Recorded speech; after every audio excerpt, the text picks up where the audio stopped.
you beautiful people, it's me, TopicEx, with another video.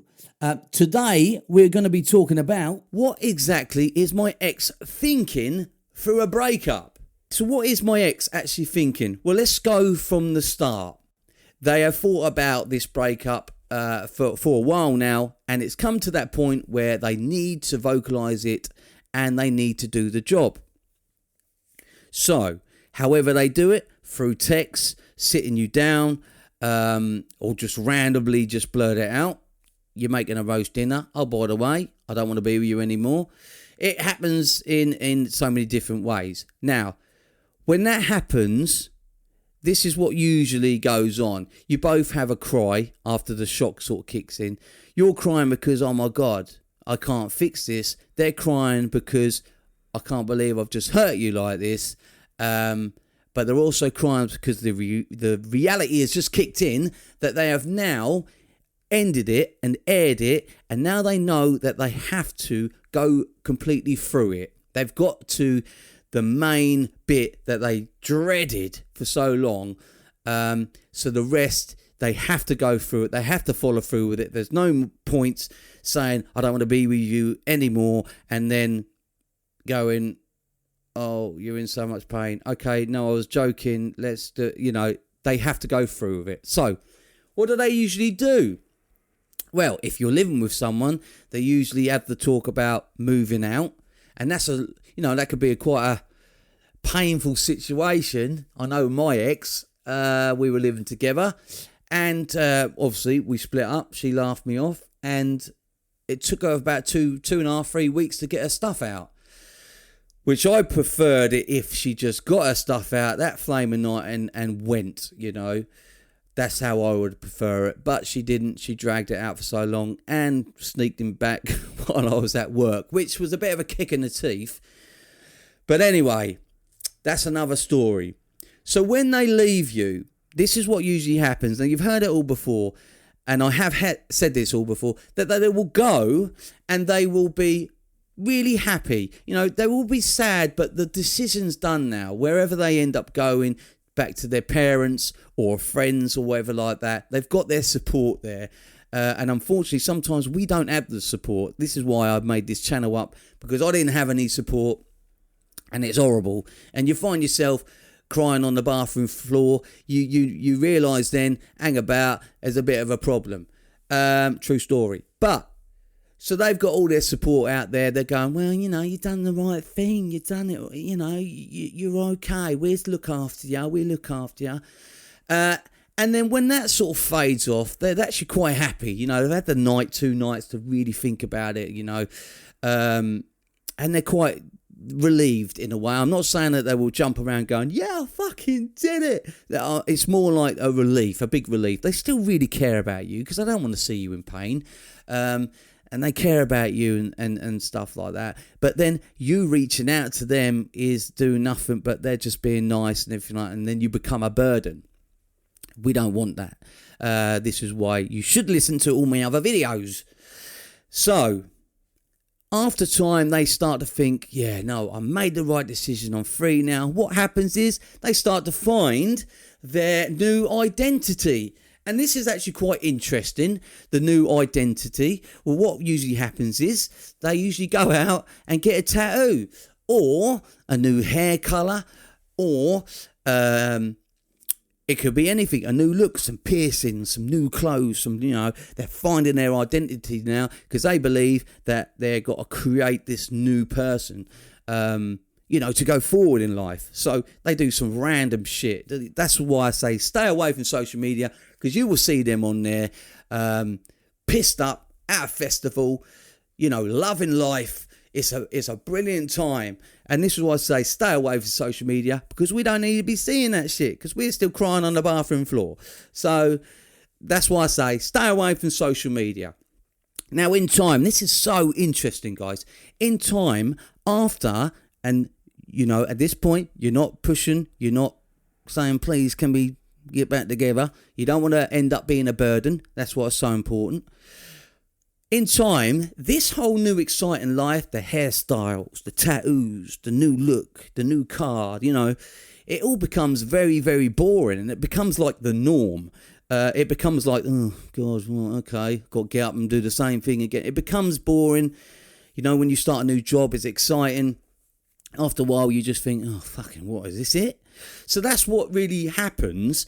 They go away, they're hyper, and it becomes norm. Now, this is crucial, this bit, because when it becomes normal for them, and they've had a few knockbacks, a few bump in the roads, they might start dating again, because that's their new them, and their partners, their new dating partners, are a bit, you know, they're not really what they thought they would be. They're still comparing every partner with you. We all do it. We can't help it. We go out and move on a date. I date. I still compare the dating, the new people with my ex. When will that fade? Fuck knows, in time. The crappy word. Anyway, so that is what usually happens. Now, this is crucial because exciting.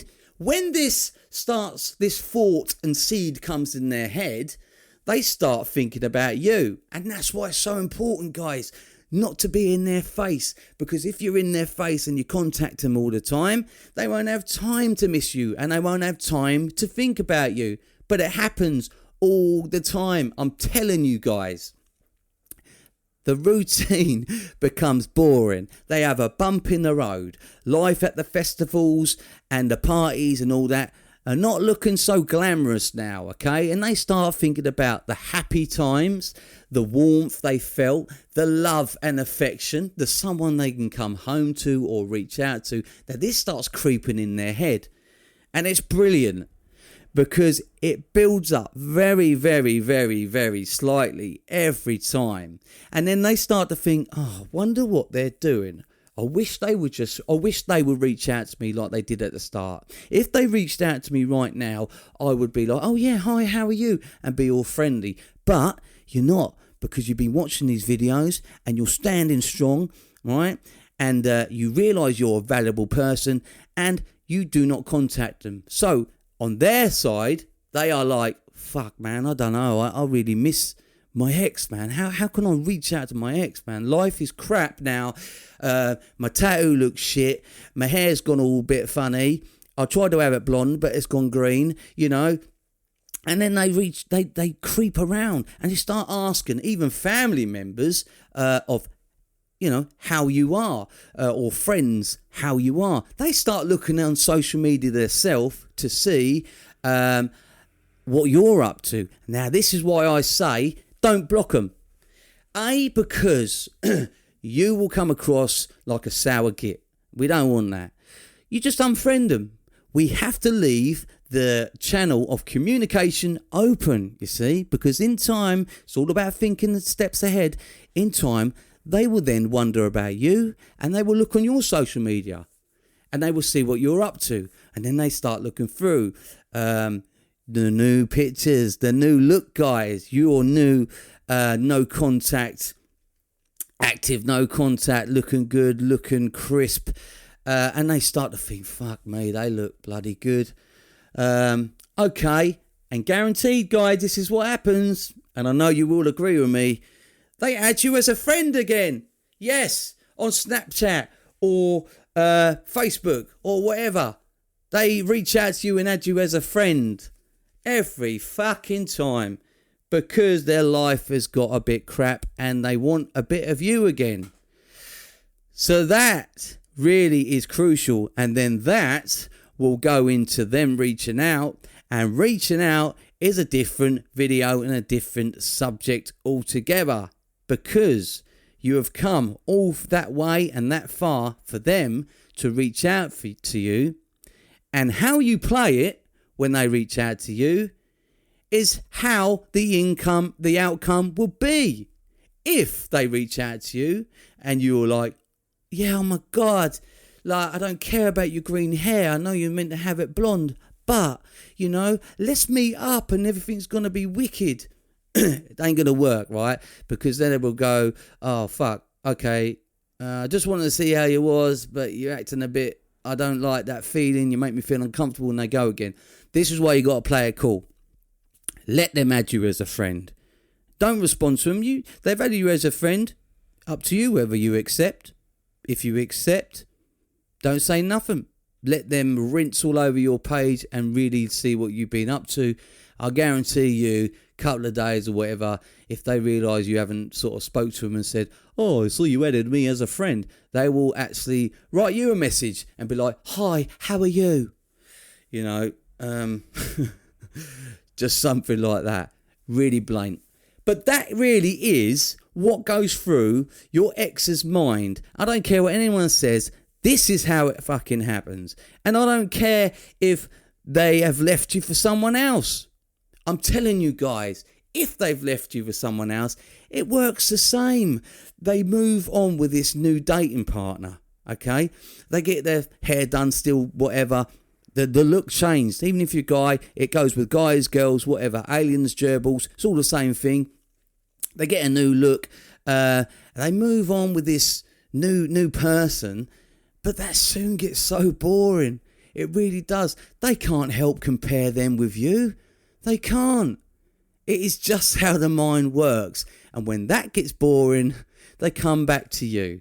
It happens all the time, and it is just how we work. So when you're sitting there now listening to my voice and listening to my videos, really, guys, you've got to trust yourself and listen to these videos and go, you know what?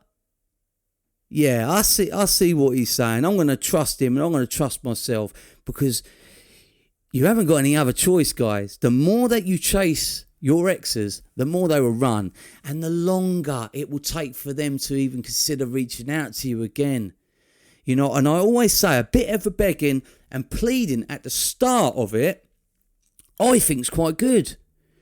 You know, the whole, oh, look, let's work it out. I miss you, blah, blah, blah. And then bang, sudden no contact. That hits them stronger than what it does if you just went into no contact. I'm telling you, it does every time. But that's basically it, guys. You've really got to trust yourself and listen to yourself and listen to me or listen to other good coaches. You know, I'm just here to guide you through this difficult time. I'm not here to take your money. I'm not here to fuck your head up. I'm not here to ruin your chances. I'm here because I've lived it. I'm going through it, and I've been through it for like years. I've had bad breakups where it's devastated to me. But I just knew the right things to do. And that's why I've created this channel. And I'm not going to say any more, because I know when I watched other channels, when I was going through it, they were like, oh, blah, blah. I don't want to hear about you, mate. I want you to tell me. I don't want to hear your story. So that's why I try not to tell my story a lot. I know what it's like. I know how our brains work. But guys, thanks again for subscribing to me. You guys have really helped. You guys have helped me out, without a doubt. I just want to say, I fucking love the lot of you. And I am doing the coaching calls, personal videos, and coaching emails as well. So look on my About page, because that's where all the prices are and that. But apart from that, you're just beautiful people. I'll see you later.